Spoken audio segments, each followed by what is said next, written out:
Interim government আর political government বা elected government থাকার ফলে দেশের স্বাধীনতা সার্বভৌমত্বের জায়গায় বড় ধরনের প্রবলেম হয় কিনা, কারণ আমরা পৃথিবীর অনেক দেশে ইনক্লুডিং বাংলাদেশ দেখেছি যে অনেক সময় সামরিক শাসনের সময় আরও বেশি কঠোর হতে দেশের স্বাধীনতা সার্বভৌমত্বের ক্ষেত্রে অনেককেই দেখেছি।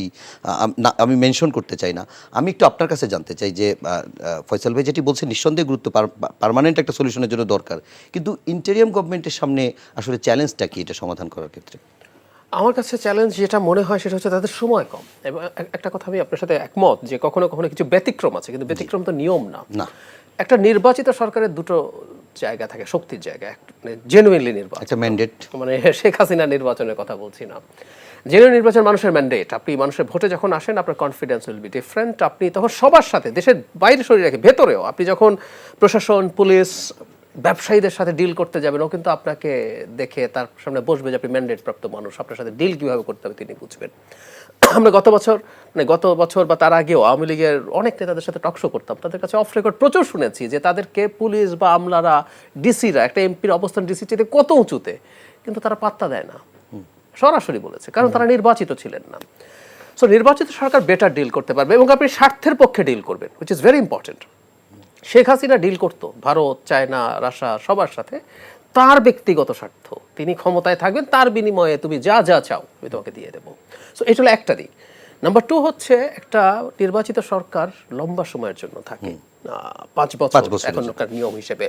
আমরা খেয়াল করবো কিছুদিন আগে খুবই আনইউজুয়াল, ভারতের একজন সেনাপ্রধান আরেকটা দেশের এক ধরনের রাজনৈতিক পলিসিতে কথা বলেছেন। তিনি বলেছেন যে নির্বাচিত সরকার আসলেই সম্পর্ক স্বাভাবিক। আমি এই প্রশ্নটা পরে আসলাম, আপনি বলে ফেলেন এখনই। খেয়াল করি আমরা, সেটা হলো এটা খুব অস্বাভাবিক না। আমি এই বক্তব্য সরিয়ে রাখি, আমি একটু অর্থনীতিতে আসি, তাহলে জিনিসটা মিল। প্লিজ খেয়াল করবেন, আমাদের অর্থনীতি খুবই শ্রিঙ্ক করছে, ঠান্ডা হয়ে যাচ্ছে। আমাদের অর্থনীতি যথেষ্ট ভাইব্রেন্টলি কাজ করছে না, অর্থনৈতিক গ্রোথ ভালো হচ্ছে না, আমাদের জিডিপি গ্রোথের পার্সেন্টেজ অনেক কমে যাচ্ছে। কেন কমছে? একটা বড় একটা কারণ আমি মনে করি আমাদের ব্যবসায়ীরা, এই সরকার যেহেতু খুব স্বল্প মেয়াদী এবং মোটামুটি ওনাদের কিন্তু টাইম বলেও দিয়েছেন সর্বোচ্চ 1.5 বছর, এবং এটা 1 বছরও হতে পারে। প্রধান উপদেষ্টা বলেছেন যদি দলগুলো খুব বেশি সংস্কারে রাজি না হয়, উনি তো চাপিয়ে দেবেন না কিছু, তাহলে এই বছরের মধ্যে ইলেকশন হয়ে যাবে। সো 1 বছর পর যে সরকারটা আসবে সেই সরকারটা কেমন হবে তার সাথে আমি রাদার বেটার ডিল করব। আমার হাতে টাকা আছে, আমি একটা কিছু কিনতে চাই, আচ্ছা দেশের ইলেকশনটা হোক, তার আগে কি ইলেকশন যদি না হয়, আচ্ছা এখানে কি কোনো ইনভেস্টমেন্ট আটকায় রাখছে না, কনজাম্পশন আটকে রেখেছে। মোটরসাইকেল বিক্রি 5 বছরের মধ্যে সর্বনিম্ন হয়েছে, এই গতকালকে নিউজ। কেন? মানে যিনি মোটরসাইকেল কিনবেন তারও অর্থনৈতিক অবস্থার সমস্যা, আর যার টাকা আছে তিনিও আসলে টাকাটা আনসার্টেন অবস্থায় ধরে রাখেন, বায়াররাও কম কেনেন। ঠিক একইভাবে ভারতও তার জায়গা থেকে, বা আদার কান্ট্রিজ, যে আমার নতুন যে দেশটা সরকারটা আসবে তার সাথে আমি রাদার আমার সব সেটেলমেন্ট করব, আমার প্রত্যেক কিছু আমার চাওয়ার আছে। এখন যেটা প্ল্যান সেটা হচ্ছে একটা ডে টু ডে লাইফের কাজগুলো যাতে চালিয়ে যায় সেটা। আর এই সরকার আসলে মিলিটারি সরকারের তুলনায় একটা জায়গায় একটু দুর্বল আছে আমি মনে করি। এটা যেহেতু 1-11 সরকার না, 1-11 আসলে একটা মিলিটারি সরকার ছিল, সামনে একটা সিভিলিয়ান ফেস ছিল। এটা তা না, এখানে মিলিটারি সাপোর্টিং রোলে আছে, কিন্তু মিলিটারি মেইন ফোর্স না।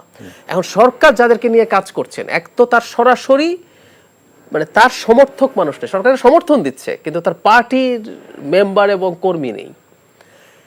আবার এদিকে প্রশাসন, পুলিশও তাকে খুব বেশি সাহায্য করছে না। সো এই সরকারটাকে কিন্তু আমি দুর্বল দেখছি।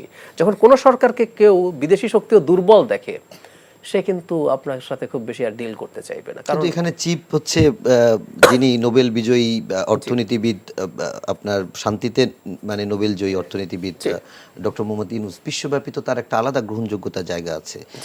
মানে আপনি যেটা বললেন যে একটু দুর্বল হয় বা একটু মানুষ ইয়ে করে, সেই জায়গা থেকে উনি কি একটু স্ট্রং জায়গায়? কঠিন, উনি কিন্তু ব্যক্তিগতভাবে স্ট্রং স্ট্যান্স নিচ্ছেন।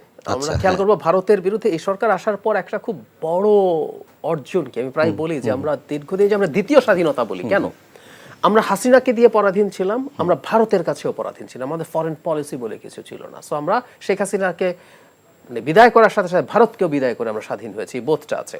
ডক্টর ইউনূস প্রথম থেকে এইসব ক্ষেত্রে চোখে চোখ রেখে স্বাধীন দেশের মতো কথা বলছেন এবং ওনার ওই জায়গাটা আছে। আমি বরং উল্টো বলি, মানে যতটুকু হচ্ছে এটা ডক্টর ইউনূস না থাকলে আমরা আরো বড় বিপদে পড়ে যেতাম। কিন্তু যে শতভাগ উনি পেরে উঠবেন, ওই যে বলছি যে তার অন্তর্গত কিছু দুর্বলতা আছে, কিন্তু উনি আছেন বলে ওনার এই বিরাট ব্যক্তিত্বটাই আমাদেরকে এতটুকু